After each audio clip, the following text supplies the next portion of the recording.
नमस्कार, मैं हूं आपके साथ दीपक पतौरी। सीधे आपको ले चलते हैं दिल्ली, जहां पर प्रधानमंत्री नरेंद्र मोदी संसद में संबोधन दे रहे हैं।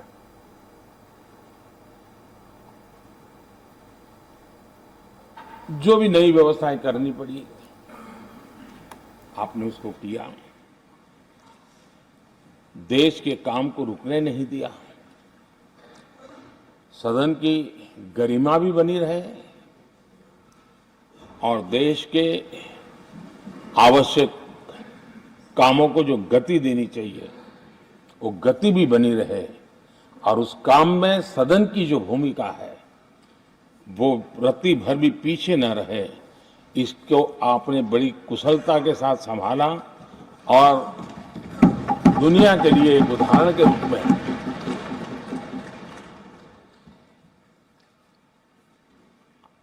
आदरणीय सभापति जी, मैं माननीय सांसदों का भी इस बात के लिए आज एक बार आभार व्यक्त करना चाहता हूं कि उस कालखंड में देश की आवश्यकताओं को देखते हुए सांसद निधि छोड़ने का प्रस्ताव माननीय सांसदों के सामने रखा और एक पल के विलंब के बिना सभी माननीय सांसदों ने सांसद निधि से मुक्त।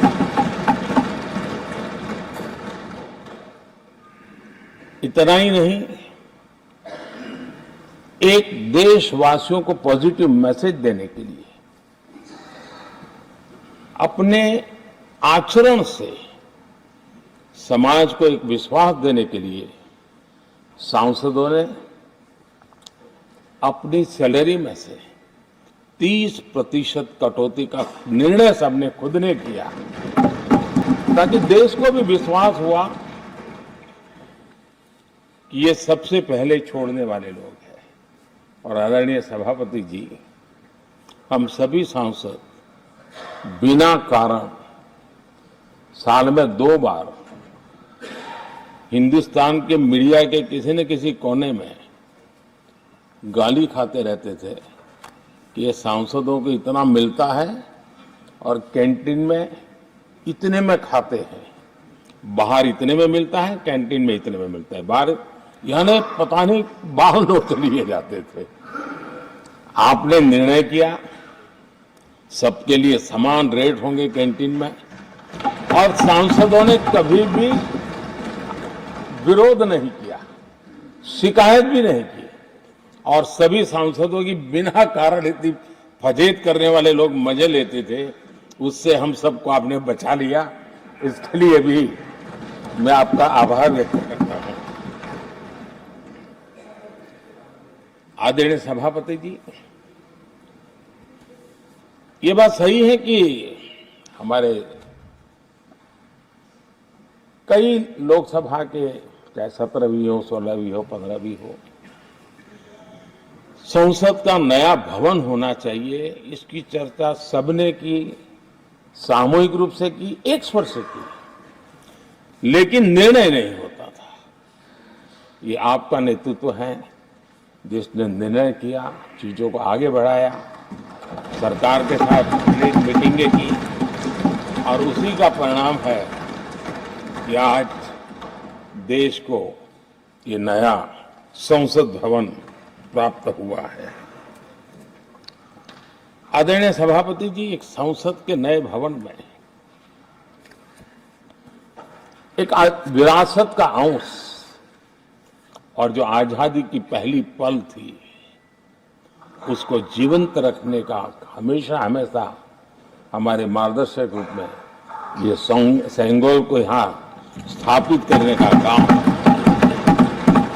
और अब प्रतिवर्ष उसको सेरेमोनियल इवेंट के रूप में उसको हिस्सा बनाने का एक बहुत बड़ा काम आपके नेतृत्व में हुआ है, जो भारत की आने वाली पीढ़ियों को हमेशा हमेशा हमें आजादी के उस प्रथम पल के साथ जोड़ के रखेगा और आजादी की वो पल क्यों थी हमें वो याद रहेगा, तो देश को आगे ले जाने की वो प्रेरणा भी बनी रहेगी। उस पवित्र काम को आपने किया है। आदरणीय सभापति जी, ये भी सही है कि इस कालखंड में G20 की अध्यक्षता का भारत को मिली। भारत को बहुत सम्मान मिला। देश के हर राज्य ने अपने अपने तरीके से विश्व के सामने भारत का सामर्थ्य और अपने राज्य की पहचान बखूबी प्रस्तुत की, जिसका प्रभाव आज भी विश्व के मन पर है। उसके साथ आपके नेतृत्व में G20 की तरह P20 का जो सम्मेलन हुआ और विश्व के अनेक देशों के स्पीकर्स यहां आए और मदर ऑफ डेमोक्रेसी भारत किस महान परंपरा को लेकर के, किस डेमोक्रेटिक वैल्यूज को लेकर के सदियों से हम आगे बढ़े हैं। व्यवस्थाएं बदली होगी, लेकिन डेमोक्रेटिक मन भारत का हमेशा बना रहा है। उस बात को आपने विश्व के स्पीकर्स के सामने बखूबी प्रस्तुत की और भारत को लोकतांत्रिक व्यवस्थाओं में भी एक प्रतिष्ठा प्राप्त कराने का काम आपके नेतृत्व में हुआ। आदरणीय सभापति जी, मैं एक बात के लिए आपका विशेष अभिनंदन करना चाहता हूं। शायद हमारे सभी माननीय सांसदों का और मीडिया का भी उस तरफ ध्यान नहीं गया है। हम संविधान सदन जिसको कहते हैं, जो पुरानी संसद, जिसमें महापुरुषों के जन्म जयंती निमित्त उनकी प्रतिमा को पुष्प चढ़ाने के लिए हम लोग एकत्र आते हैं, लेकिन वो एक 10 मिनट का इवेंट होता था और चले जाते थे। आपने देश भर में इन महापुरुषों के लिए वक्तृत्व स्पर्धा, निबंध स्पर्धा का एक अभियान चलाया। उसमें से जो बेस्ट ऑरेटर होते थे और बेस्ट एसेज होते थे, हर राज्य से 2-2 बालक उस दिन दिल्ली आते थे और उस महापुरुष की जन्म जयंती के समय, पुष्प वर्षा के समय वो मौजूद रहते थे, देश के नेताओं को, और बाद में वो पूरा दिन भर रह करके उस पर अपना व्याख्यान देते थे। वे दिल्ली के अन्य स्थान पर जाते थे, वो सांसद की गतिविधियों को समझते थे। यानी अपने ये निरंतर प्रक्रिया चला करके देश के लाखों विद्यार्थियों को भारत की संसदीय परंपरा से जोड़ने का बहुत बड़ा काम किया। और ये परंपरा ये आपके खाते में रहेगी और आने वाले समय में हर कोई बड़े गौरव के साथ इस परंपरा को आगे बढ़ाएगा। मैं इसके लिए भी आपका अभिनंदन करता हूं। आदरणीय अध्यक्ष जी, संसद की लाइब्रेरी जिसको उपयोग करना चाहिए वो कितना कर पाते थे वो तो मैं नहीं कह सकता हूं, लेकिन आपने उसके दरवाजे सामान्य व्यक्ति के लिए खोल दिए। ज्ञान का ये खजाना, परंपराओं की विरासत, उसको आपने जन सामान्य के लिए खोल करके बहुत बड़ी सेवा की है। मैं इसके लिए भी आपका हृदय से अभिनंदन करता हूं।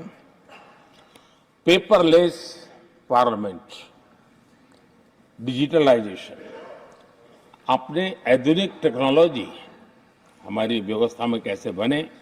शुरू में कुछ साथियों को दिक्कत रही, लेकिन अब सब इसके आदी हो गए हैं। सब मैं देखता हूं, जब यहाँ बैठे हैं तो कुछ न कुछ करते रहते हैं। तो अपने आप में एक बहुत बड़ा काम आपने किया है। ये एक स्थायी व्यवस्थाएं आपने निर्माण की है।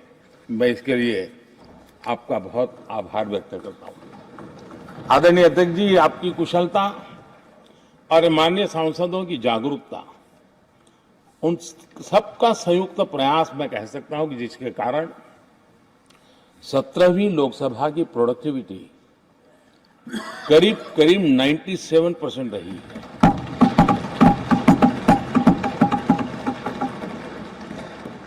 %97 प्रोडक्टिविटी अपने आप में प्रसन्नता का विषय है, लेकिन मुझे विश्वास है कि आज जब 17वीं लोकसभा कि हम समाप्ति की तरफ बढ़ रहे हैं, तब एक संकल्प लेकर के 18वीं लोकसभा प्रारंभ होगी कि हम हमेशा 100% से ज्यादा प्रोडक्टिव वाली हमारी कार्यवाही करेंगे और उसमें भी 7 सत्र 100% से भी ज्यादा प्रोडक्टिविटी वाले रहेंगे। ये भी, और मैंने देखा आपने रात रात बैठ करके भी हर सांसदों के मन की बात को आपने सरकार के ध्यान में लाने का भरपूर प्रयास किया। मैं इन सफलता के लिए सभी माननीय सांसदों का और सभी फ्लोर लीडर्स का भी हृदय से आभार और अभिनंदन व्यक्त करता हूं। पहले सत्र में, 17वीं लोकसभा के पहले सत्र में दोनों सदन ने 30 विधेयक पारित किए थे। ये अपने आप में रिकॉर्ड है।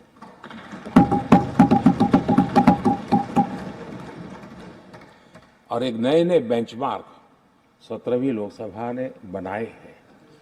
आदरणीय अध्यक्ष जी, आजादी के 75 वर्ष पूरा होने का उत्सव, हम सबको कितना बड़ा सौभाग्य मिला कि ऐसे अवसर पर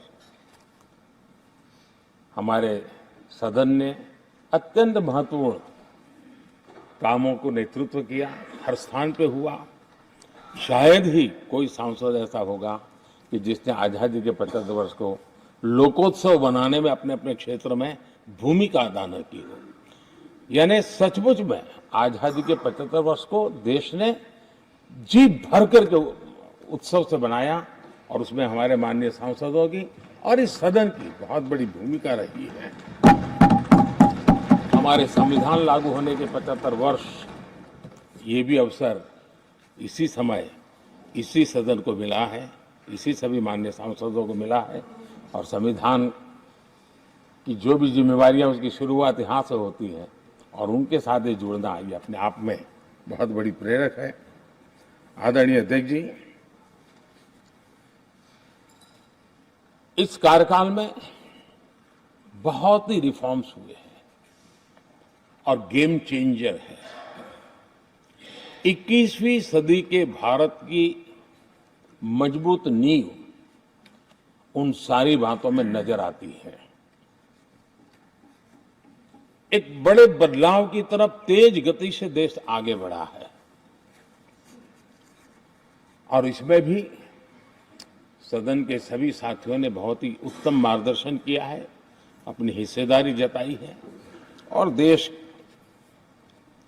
हम संतोष से कह सकते हैं कि हमारी अनेक पीढ़ियां जिन बातों का इंतजार करती थी, ऐसी बहुत से काम इस 17वीं लोकसभा के माध्यम से पूरे हुए। पीढ़ियों का इंतजार खत्म हो गया। अनेक पीढ़ियों ने एक संविधान, इसके लिए सपना देखा था, लेकिन हर पल उस संविधान में एक दरार दिखाई देती थी, एक खाई नजर आती थी, एक रुकावट चुभती थी। लेकिन इसी सदन ने धारा 360, आर्टिकल 370 हटा करके संविधान के पूर्ण रूप को, उसके पूर्ण प्रकाश के साथ उसका प्रगटीकरण हुआ। और मैं मानता हूं, जब संविधान के 75 वर्ष हुए हैं, जिन जिन महापुरुषों ने संविधान को बनाया है, उनकी आत्मा जहां भी होगी जरूर हमें आशीर्वाद देते होंगे। ये काम हमने पूरा किया।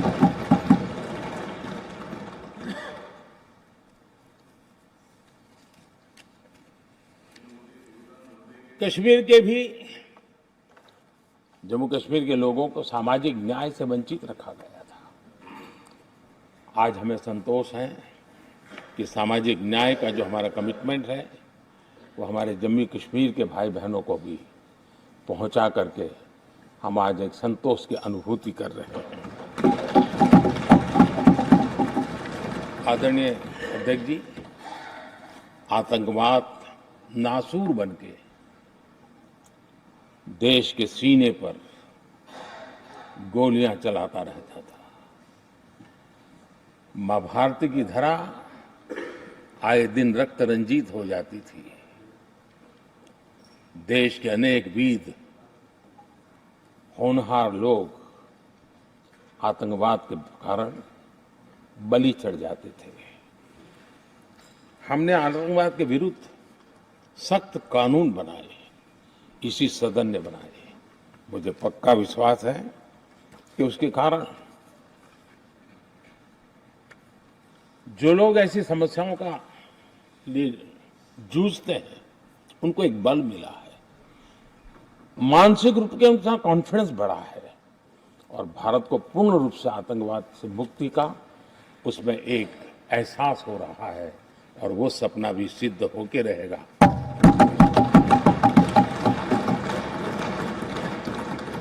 हम 75 साल तक अंग्रेजों की दी हुई दंड संहिता में जीते रहे हैं। हम गर्व से कहेंगे, देश को, नई पीढ़ी को कहेंगे, आप अपने पोते पोती को कह सकेंगे गर्व से कि देश 75 साल भले दंड संहिता में जिया, लेकिन अब आने वाली पीढ़ी न्याय संहिता में जिएगी और यही सच्चा लोकतंत्र है। आदरणीय अध्यक्ष जी, मैं आपका एक बात के लिए और अभिनंदन करना चाहूंगा कि नया सदन, इसकी भव्यता वगैरह तो है ही, लेकिन उसका प्रारंभ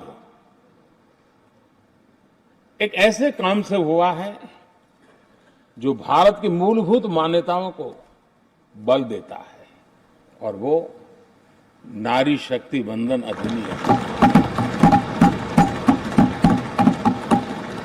जब भी इस नए सदन की चर्चा होगी तो नारी शक्ति वंदन अधिनियम इसका जिक्र हो करके, यानी एक, और भले ही वो छोटा सत्र था लेकिन दूरगामी निर्णय करने वाला सत्र था। इस नए सदन की पवित्रता का एहसास उसी पल शुरू हो गया था जो हम लोगों को एक नई शक्ति देने वाला है और उसी का परिणाम है कि आने वाले समय में जब बहुत बड़ी मात्रा में यहाँ हमारी माताएं बहनें बैठी होगी, देश गौरव की अनुभूति करेगा।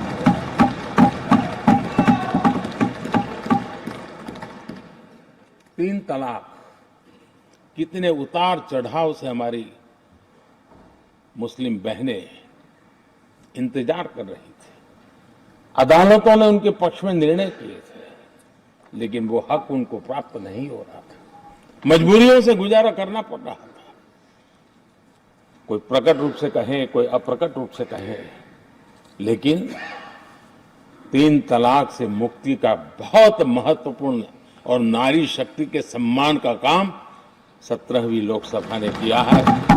सभी मान्य सांसद, उनके विचार कुछ भी रहे हो, उनका निर्णय कुछ भी रहा हो, लेकिन कभी न कभी तो कहेंगे कि हाँ, इन बेटियों को न्याय देने का काम भी करने के समय हम वहां मौजूद हैं। पीढ़ियों से होता यह न्याय हमने पूरा किया है और वो बहनें हमें आशीर्वाद दे रही है। आदरणीय अध्यक्ष जी, आने वाले 25 वर्ष हमारे देश के लिए बहुत महत्वपूर्ण है। राजनीति की गहमागहमी अपनी जगह पे है, राजनीतिक क्षेत्र के लोगों की अपनी आशा आकांक्षा अपनी जगह पे है, लेकिन देश की अपेक्षा, देश की आकांक्षा, देश का सपना, देश का संकल्प ये बन चुका है। 25 साल वो हैं जो देश इच्छित परिणाम प्राप्त करके रहेगा।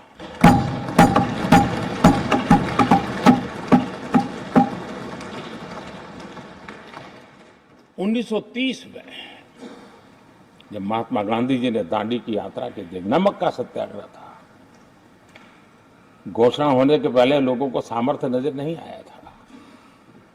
चाहे स्वदेशी आंदोलन हो, चाहे सत्याग्रह की परंपरा हो, चाहे नमक का सत्याग्रह हो, उस समय तो घटनाएं छोटी लगती थी, लेकिन 1947 वो 25 साल का कालखंड, उसने देश के अंदर वो जज्बा पैदा कर दिया था।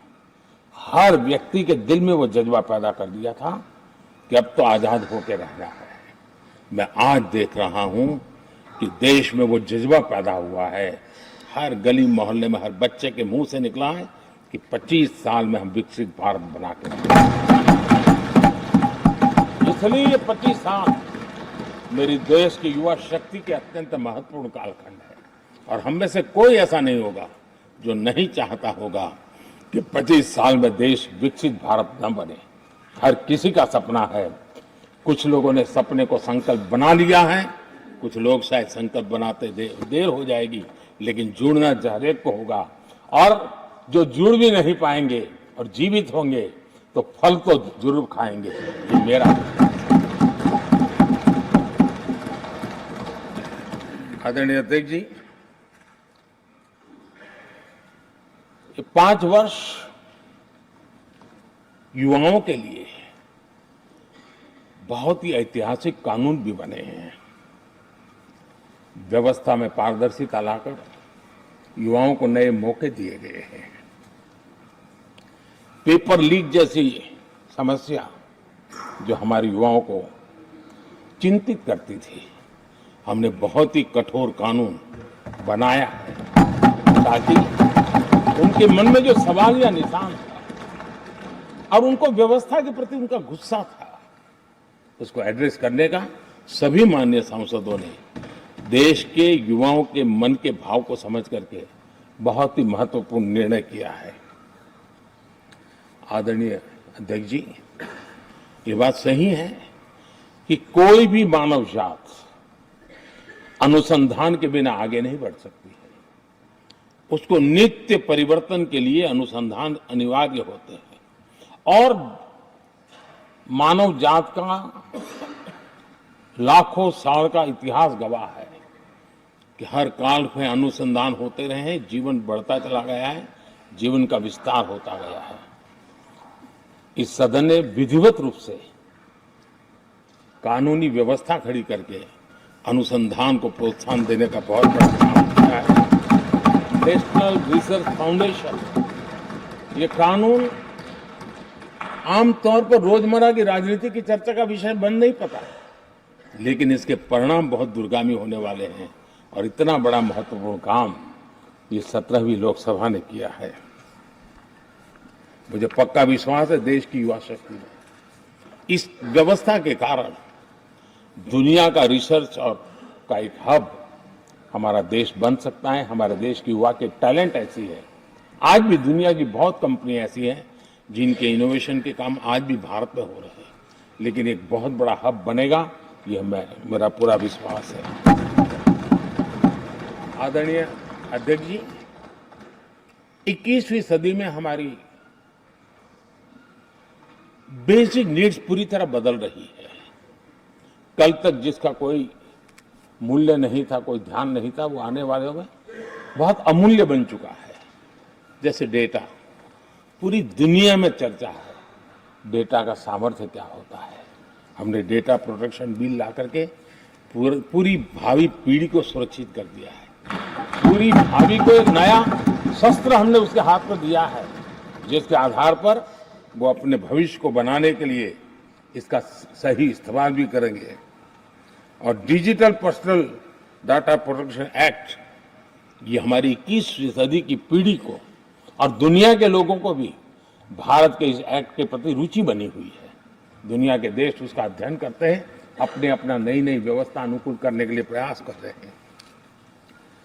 और डाटा का उपयोग कैसे हो, उसकी भी उसमें गाइडलाइंस है। अनेक प्रकार से प्रोटेक्शन का पूरा प्रबंध करते हुए इसका सामर्थ्य कैसे आए, जिस डेटा को लोगों गोल्ड माइन कहते हैं, न्यू ऑयल कहते हैं, मैं समझता हूं वो सामर्थ्य भारत को प्राप्त हो। और भारत इस शक्ति के इसलिए विशेष है क्योंकि विविधताओं से भरा हुआ देश है। हमारे पास जिस प्रकार की जानकारी और हमारे साथ जुड़े हुआ डेटा जो जनरेट होता है, सिर्फ हमारा रेलवे पैसेंजर्स का डेटा कोई देख ले, दुनिया के लिए बहुत बड़ा संशोधन का विषय बन सकता है। उसकी ताकत को हमने पहचान करके इस कानूनी व्यवस्था को दिया है। आदरणीय अध्यक्ष जी, जल थल नभ, इस सदियों से इन क्षेत्रों की चर्चा चली है, लेकिन अब समुद्री शक्ति और स्पेस की शक्ति और साइबर की शक्ति, ये ऐसी त्रिविध शक्तियों का मुकाबला करने की आवश्यकता खड़ी हुई है। और विश्व जिस प्रकार के संकटों से गुजर रहा है और विश्व में जिस प्रकार के विचारे प्रभाव पैदा करने का प्रयास कर रहे हैं, तब इन क्षेत्रों में हमें सकारात्मक सामर्थ्य भी पैदा करना है और नकारात्मक शक्तियों से अपने आप को, हर चुनौतियों को चुनौती लेने का सामर्थ्य भी बनाना है। और उसके लिए आवश्यक स्पेस से जुड़े रिफॉर्म्स बहुत अनिवार्य थे और बहुत दूरगामी दृष्टि के साथ स्पेस की रिफॉर्म का काम हमारे यहाँ हुआ है। आदरणीय अध्यक्ष जी, देश ने जो आर्थिक रिफॉर्म किए हैं उसमें 17वीं के लोकसभा के सभी माननीय सांसदों की बहुत बड़ी भूमिका रही है। बीते वर्षों में हजारों कंप्लायंसेस बेवजह हम जनता जनार्दन को ऐसी चीजों में उलझाए रखा, ये गवर्नेंस की एक ऐसी विकृत व्यवस्था विकसित हो गई, उसमें से मुक्ति दिलाने का बहुत बड़ा काम हमारे यहाँ हुआ है। और इसके लिए भी इस सदन का मैं आभारी हूं। यानी इस प्रकार के कंप्लायंसेस के बोझ में सामान्य व्यक्ति तो दब जाता है। और मैंने तो एक बार लाल किले से भी कहा था,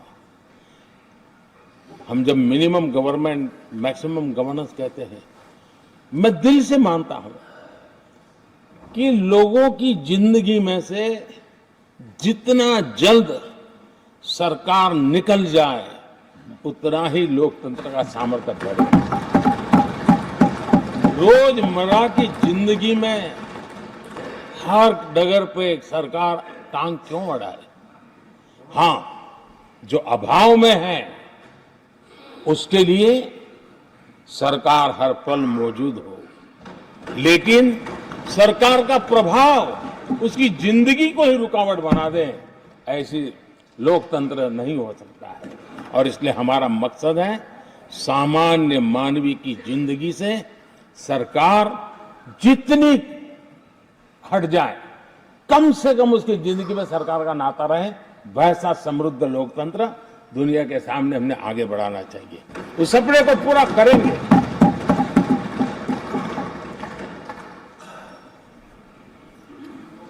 आदरणीय अध्यक्ष जी, companies act, limited liability partnership act, 60 से अधिक गैर जरूरी कानूनों को हमने हटाया है। ईज ऑफ डूइंग बिजनेस, इसके लिए ये बहुत बड़ी आवश्यकता थी, क्योंकि अब देश को आगे बढ़ना है तो बहुत सारी रुकावटों से बाहर आना पड़ेगा।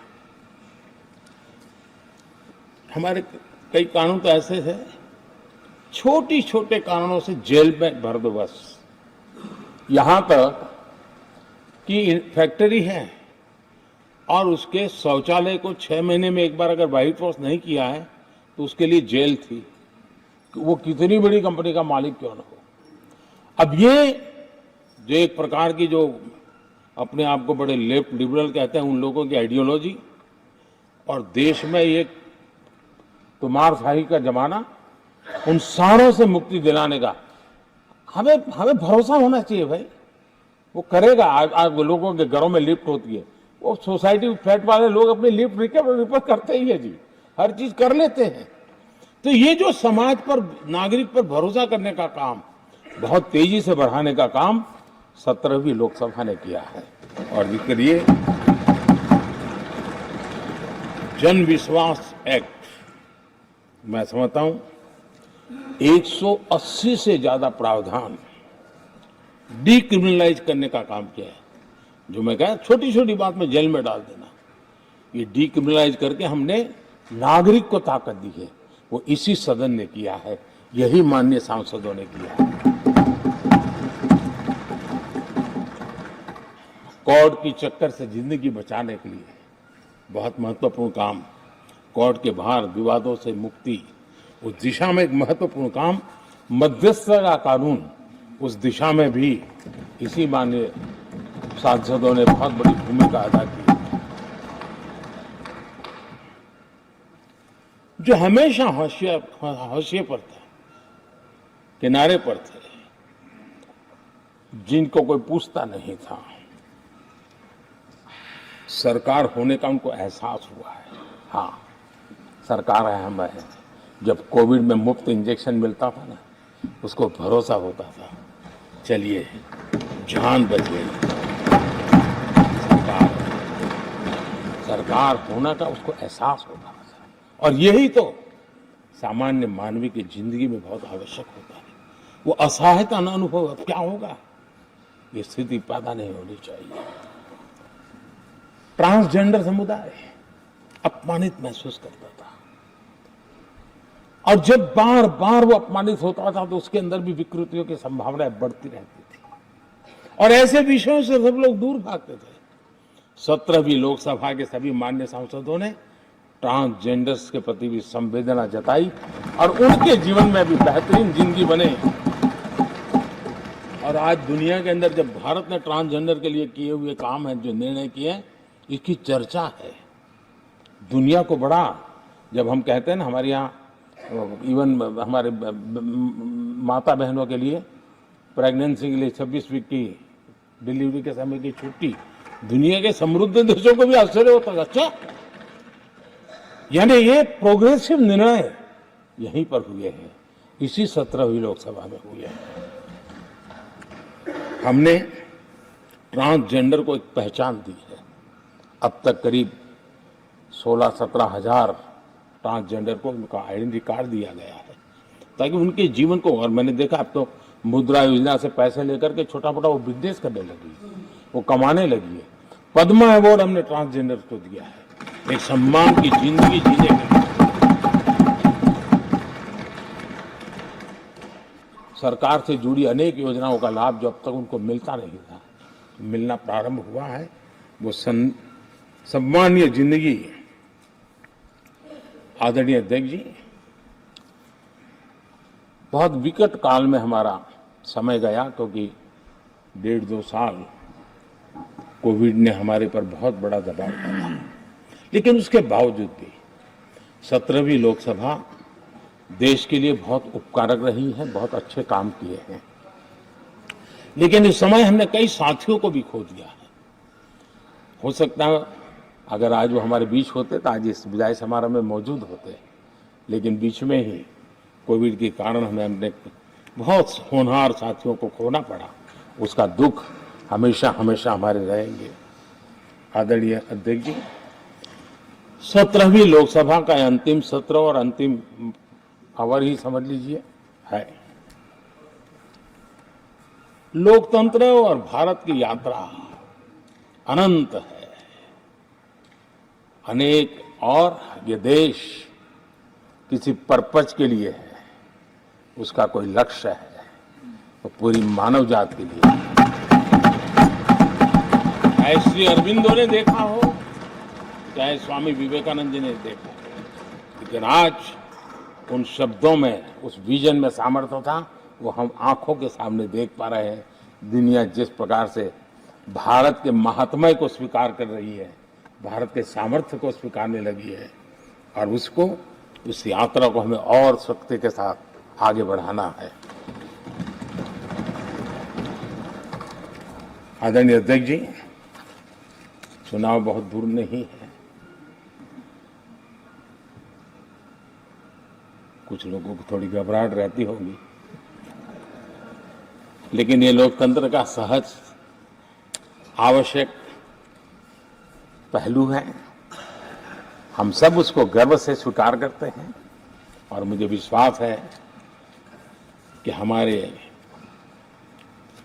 चुनाव भी देश की शान बढ़ाने वाले, लोकतंत्र की हमारी जो परंपरा है, पूरे विश्व को अचंभित करने वाले अवश्य रहेंगे, ये मेरा पक्का विश्वास है।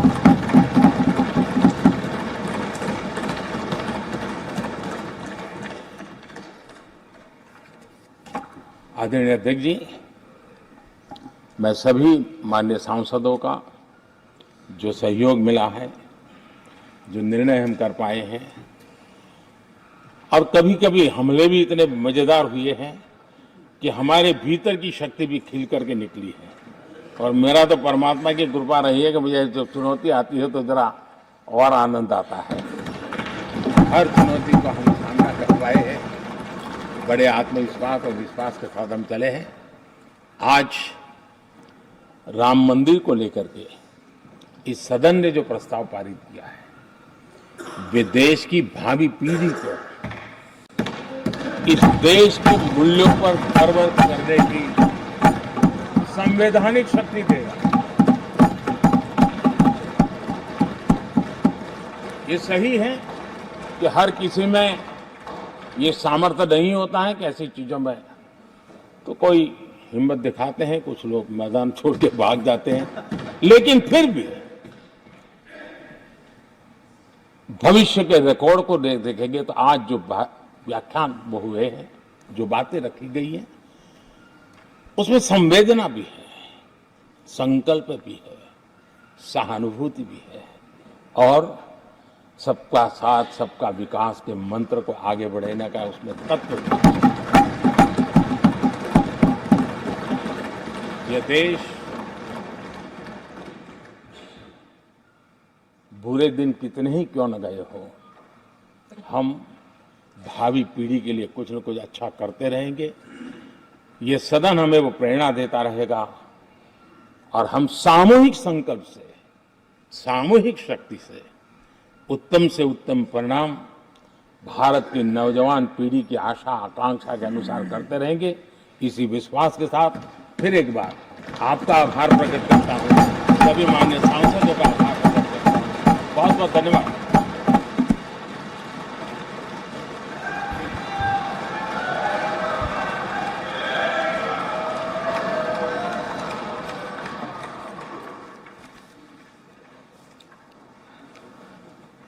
माननीय प्रधानमंत्री जी, माननीय सभी सदस्यगण, 7वीं लोकसभा के इस सत्र के साथ